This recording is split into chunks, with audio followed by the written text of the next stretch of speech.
जय हिंद दोस्तों। क्राइम की दुनिया में आपका स्वागत है। क्राइम की दुनिया में हम आपके लिए एक नई कहानी लेकर आए हैं दोस्तों। तो चलिए शुरू करते हैं।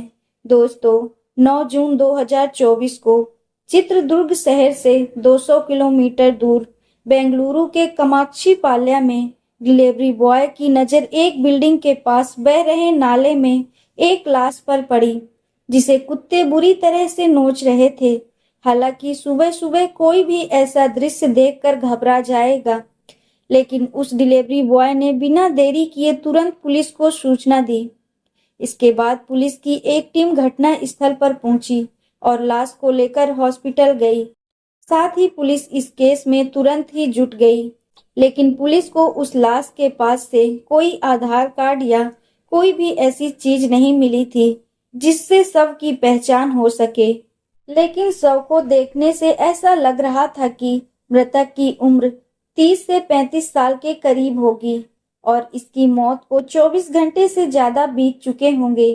इसलिए पुलिस सबसे पहले ये पता लगाती है कि आसपास किसी पुलिस स्टेशन में या किसी ऐसे व्यक्ति की गुमशुदगी की रिपोर्ट दर्ज की गई है।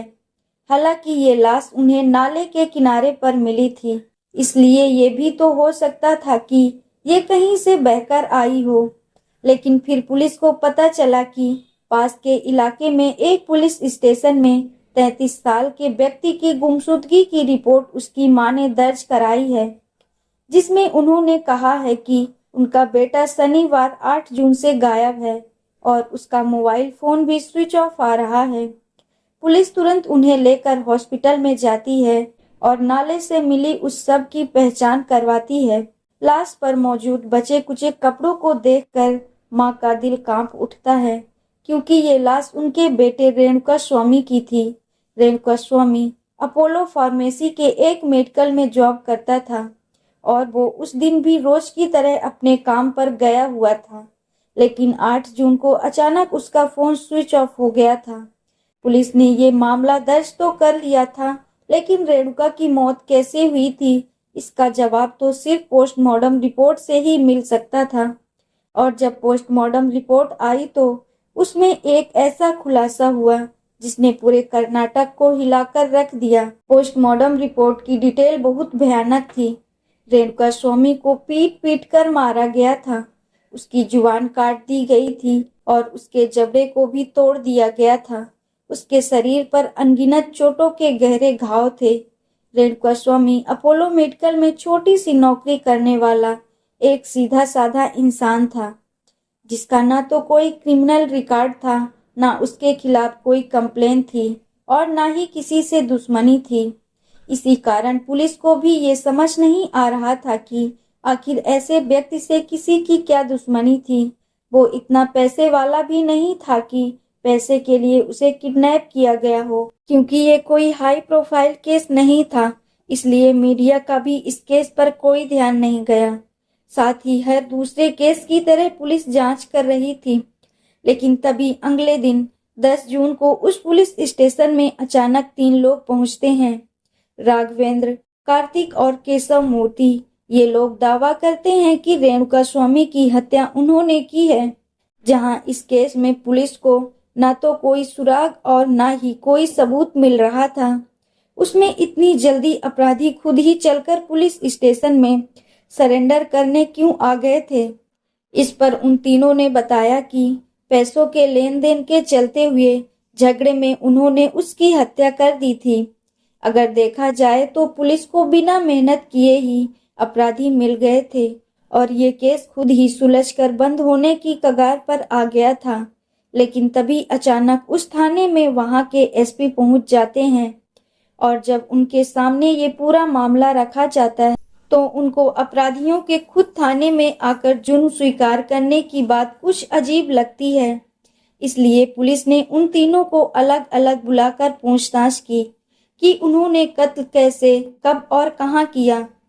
इन सवालों के जवाब उन तीनों ने अलग अलग दिए, जिससे एसपी समझ गए थे कि ये तीनों झूठ बोल रहे हैं। लेकिन वो झूठ क्यों बोल रहे थे, इसका पता लगाने के लिए उन तीनों की कॉल डिटेल्स और फोन की लोकेशन का पता करने में पुलिस की एक टीम लगा दी जाती है। पुलिस ने जब उन तीनों की सीडीआर निकलवाई तो उसमें पुलिस को एक नंबर ऐसा जिस नंबर पर पिछले 2 दिनों से उनकी लगातार बातचीत हो रही थी, और जब उस नंबर की डिटेल्स निकलवाई तो पता चला कि वो किसी आम इंसान का नंबर नहीं, बल्कि फिल्म इंडस्ट्री के चैलेंजिंग सुपरस्टार दर्शन का था। अब सवाल ये था कि आखिर उन तीनों कातिलों का इतने बड़े फिल्म स्टार से क्या कनेक्शन था। इसका पता लगाने के लिए पुलिस ने पिछले 2 दिन की दर्शन के मोबाइल की कॉल लोकेशन ट्रेस की, जिससे पुलिस को पता चला कि बीते 48 घंटे में उन तीनों कातिलों की और सुपरस्टार दर्शन की लोकेशन एक साथ ही थी। रेणुका स्वामी का मर्डर हो जाना, 3 लोगों का खुद से पुलिस स्टेशन जाकर गुनाह कबूल करना और फिर उन लोगों का इतने बड़े फिल्म स्टार से कनेक्शन पाया जाना, इन सभी चीजों में शक की सुई को एक अलग दिशा में मोड़ दिया गया था। एसपी को जब कुछ शक हुआ तो उन्होंने दोबारा उन तीनों से पूछताछ की, लेकिन इस बार कड़ाई से पूछताछ की गई, जिसके चलते उनमें से एक अपराधी टूट गया और उसने एक ऐसा सच बताया जिससे पूरा कर्नाटक ही नहीं बल्कि पूरी फिल्म इंडस्ट्री हिल गई। उस व्यक्ति ने ऐसे राज से पर्दा उठाया जो सबकी सोच से परे था। लेकिन अब सवाल उठता है कि ये चैलेंजिंग सुपरस्टार दर्शन से लेकर एक आम आदमी रेणुका स्वामी की हत्या तक कैसे पहुंच जाती है। इसके बारे में जानने से पहले आपको दर्शन सुपरस्टार की कुछ डार्क रियलिटी के बारे में भी जानना बहुत जरूरी है, क्योंकि दर्शन का कंट्रोवर्सी से पुराना नाता रहा है। साल 2003 में दर्शन की शादी विजया लक्ष्मी से हुई और फिर दोनों का एक बेटा भी हुआ। दुनिया के सामने यूं तो दर्शन की शादीशुदा जिंदगी बहुत अच्छी दिखाई देती थी, लेकिन शादी के कुछ साल बाद ही दर्शन के अपनी पत्नी से रिश्ते बिगड़ने लगे और फिर हालात इतने बुरे हो गए कि साल 2011 में दर्शन पर उनकी पत्नी विजया लक्ष्मी ने मारपीट और हत्या के प्रयास का केस दर्ज करवा दिया, जिसकी वजह से दर्शन को 14 दिन के लिए जेल जाना पड़ा था। लेकिन बात यहीं पर खत्म नहीं हुई। साल 2016 में दर्शन की पत्नी ने आपत्तिजनक व्यवहार का आरोप लगाते हुए एक और कंप्लेन दर्ज कराई थी।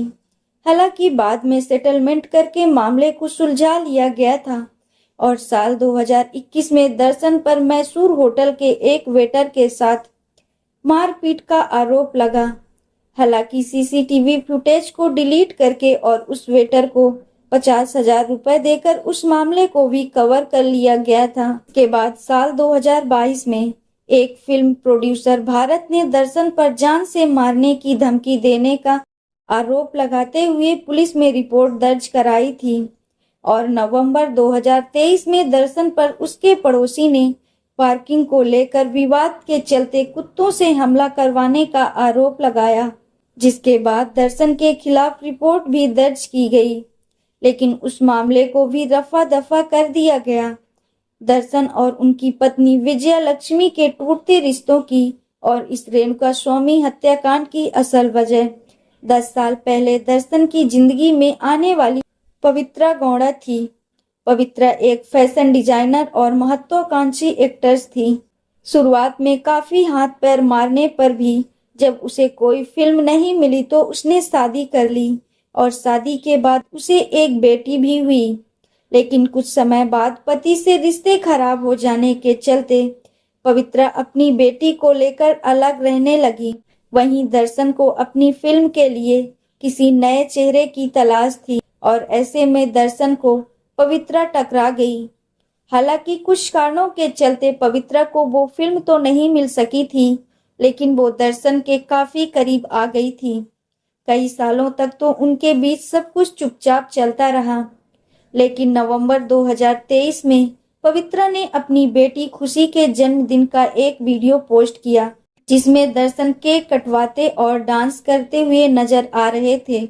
इस वीडियो ने फैंस के बीच 2015 से चली आ रही दर्शन और पवित्रा के अफेयर्स की खबरों को एक बार फिर से हवा दे दी। लेकिन बवाल तब मचा जब इस साल पवित्रा ने ये रील पोस्ट की, इस रील के जरिए पवित्रा ने अपने और दर्शन के रिश्ते को पब्लिकली शो कर दिया। लेकिन रील न सिर्फ वायरल हो गई, बल्कि ये खुलासा हो गया कि शादीशुदा होते हुए भी दर्शन का पवित्रा से 10 साल से एक्स्ट्रा मैरिटल अफेयर है। इस वीडियो से विजया लक्ष्मी भड़क गई और उसने जवाब में सोशल मीडिया पर पोस्ट डालकर पवित्रा के कैरेक्टर पर सवाल उठाए। लेकिन अब आप सोच रहे होंगे कि नाले में मिली रेणुका स्वामी की लाश का इन सब से क्या कनेक्शन है। दोस्तों, इस पूरे केस की जड़ यहीं से शुरू होती है। दरअसल साउथ इंडियन फिल्म इंडस्ट्री में एक्टर्स को जिस तरह का प्यार और सपोर्ट मिलता है, वो शायद ही पूरी दुनिया में किसी फिल्म इंडस्ट्री में सुपरस्टार को मिलता होगा। इसीलिए दर्शन की भी काफी बड़ी फैन फॉलोइंग है। उनके बहुत सारे फैन क्लब्स हैं और बहुत से लोग उन्हें भगवान की तरह पूजते हैं, उन्हें अपना आइडल मानते हैं। यही वजह थी कि पवित्रा और दर्शन की पत्नी विजया लक्ष्मी के बीच सोशल मीडिया पर छिड़ी इस जंग में विजया लक्ष्मी को दर्शन के फैंस की बहुत बड़ी लॉबी का भरपूर सपोर्ट मिला। ये वो फैंस थे जो दर्शन और पवित्रा के रिश्ते को गलत मानते थे और पवित्रा को उनके भगवान का परिवार तोड़ने वाली महिला कहते थे, जिसके चलते पवित्रा से सोशल मीडिया पर ढेर सारे लोग नफरत करने लगे। हजारों कमेंट में पवित्रा को उल्टा सीधा बोला जाने लगा, जिस वजह से पवित्रा को मजबूरन अपना कमेंट सेक्शन बंद करना पड़ा।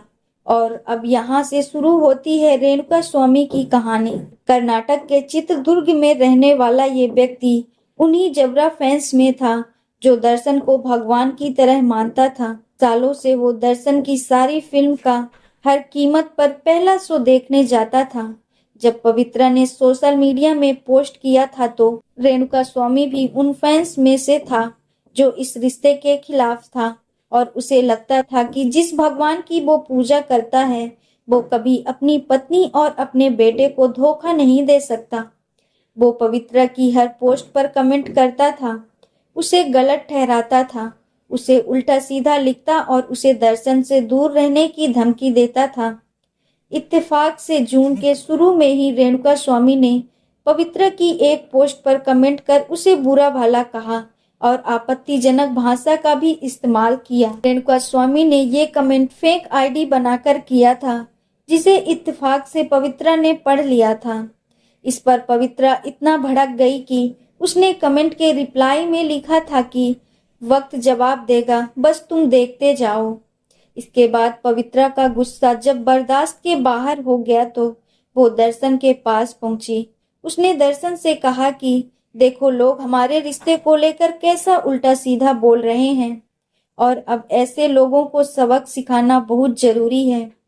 पवित्रा के बार बार उकसाने पर दर्शन ने उसे विश्वास दिलाया कि वो इस मामले को लेकर जरूर कुछ करेगा। पुलिस जांच में पता चला कि दर्शन के कहने पर उनके गुर्गे पवन ने इंस्टा पर पवित्रा का फेक अकाउंट बनाया और रेणुका स्वामी से चैट करने लगा। रेणुका स्वामी उस फेक अकाउंट को असली समझकर झांसे में भी आ गया और बातों ही बातों में उसने एक मैसेज में अपना नाम और एड्रेस भी बता दिया। एड्रेस का पता चलते ही दर्शन ने राघवेंद्र को, जो उसके फैन क्लब का प्रेसिडेंट है, उसे रेणुका स्वामी को किडनैप करके बेंगलुरु लाने का फरमान जारी कर दिया और साथ ही इस काम के बदले में उसने 30 लाख रुपए भी दिए। इसके बाद 8 जून की सुबह चित्रदुर्ग में अपोलो फार्मेसी जाते समय रास्ते में रेणुका स्वामी को रोका गया। उसे ये कहकर साथ चलने को बोला गया कि वो उसे दर्शन से मिलवाएंगे और उसे उनसे मिलकर सोशल मीडिया पर पवित्रा की पोस्ट पर किए गए अपने कमेंट्स को लेकर माफी मांगनी होगी। लेकिन रेणुका स्वामी को इसका अंदाजा भी नहीं था कि माफी की आड़ में उसके लिए जाल बिछाया जा रहा है। राघवेंद्र और उसके साथी स्वामी को बेंगलुरु के आर नगर में स्थित एक कंपाउंड में लेकर जाते हैं और फिर वहां हैवानियत का एक घिनौना खेल शुरू होता है। वो लोग रेणुका स्वामी को बेदम होने तक बांधकर बेल्ट और लाठी डंडों से बुरी तरह पीटते हैं। इसके बाद देर शाम को वहां दर्शन अपने साथियों के साथ पहुंचता है। अधमरे रेणुका स्वामी की नजर जब अपने हीरो पर पड़ती है तो उसे उम्मीद की किरण आने लगती है। जैसे उसका हीरो दर्शन अपनी फिल्मों में आम आदमी के लिए दुश्मनों से लड़ जाता है, शायद ऐसे ही यहाँ पर भी उसका हीरो उसे बचाने आया होगा। लेकिन कहते हैं ना कि रील और रियल लाइफ में बहुत अंतर होता है, और ये अंतर रेणुका स्वामी की जिंदगी पर भारी पड़ने वाला था, क्योंकि दर्शन उसे वहां बचाने के लिए नहीं, बल्कि उसे ऐसे गहरे घाव देने के लिए आया था जिन्हें देखकर किसी की भी रूह कांप जाए।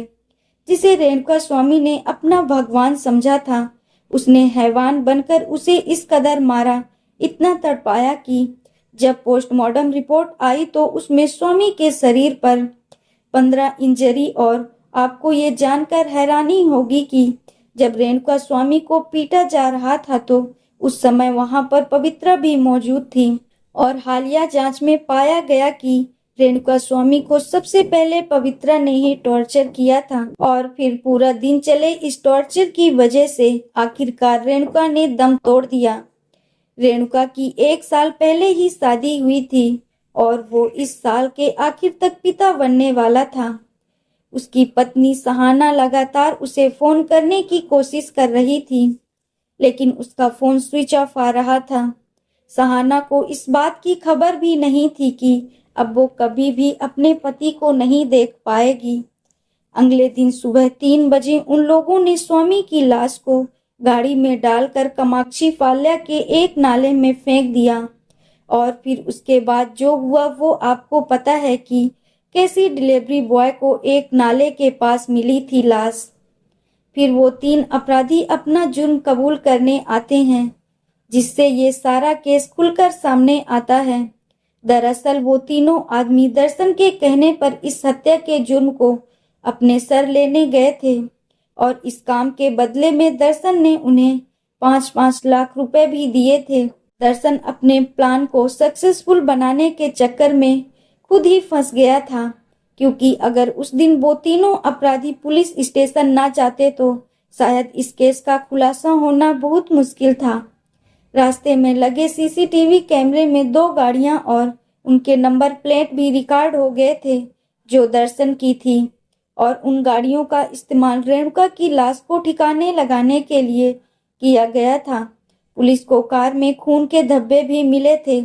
इसके बाद ड्राइवर रवि ने खुद को सरेंडर कर पूरी वारदात की जानकारी दी। ये रवि वही ड्राइवर था जो स्वामी को चित्रदुर्ग से बेंगलुरु में उसे उस जगह तक ले गया था जहां पर उसे टॉर्चर किया गया था। पुलिस ने राघवेंद्र के पास से 30 लाख रुपए भी बरामद किए, जो उसे दर्शन ने इस काम को पूरा करने के लिए दिए थे। सीडीआर और फेक अकाउंट से किए गए मैसेजेस भी रिसीव कर लिए गए थे। क्योंकि ये हाई प्रोफाइल केस है, इसलिए अपराधियों को बचाने के लिए पॉलिटिकल प्रभाव पैदा करने का भी बहुत प्रयास किया गया। लेकिन इस केस की जांच कर रहे ईमानदार एसपी और कमिश्नर की वजह से न सिर्फ ये केस इतनी जल्दी सॉल्व हो गया, बल्कि मीडिया के सामने भी आ गया। इस हत्याकांड में पुलिस ने अब तक दर्शन और पवित्रा को मिलाकर टोटल 16 लोगों को अरेस्ट किया है। इस मामले में पुलिस ने पवित्रा को मुख्य आरोपी और दर्शन को दूसरा आरोपी बनाया है, क्योंकि पवित्रा के उकसाने पर ही इस हत्या को अंजाम दिया गया था। जैसे जैसे जांच आगे बढ़ती जा रही है, वैसे वैसे सुपरस्टार दर्शन से जुड़ी और भी चीजें सामने आती जा रही हैं, और ये भी कहा जा रहा है कि दर्शन का एक्स मैनेजर मल्लिकार्जुन भी जुलाई 2018 से लापता है। मल्लिकार्जुन दर्शन का सबसे भरोसेमंद आदमी था, लेकिन उसने धोखा देकर दर्शन के 2 करोड़ रुपए चुरा लिए थे, जिसकी वजह से कोर्ट में केस भी चल रहा था।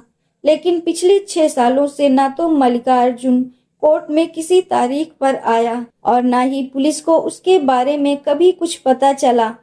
अब सोचने वाली बात यह है कि जब दर्शन एक कमेंट को लेकर इस हद तक जा सकता है, तो फिर उसको इतना बड़ा धोखा देने वाले का क्या अंजाम होगा।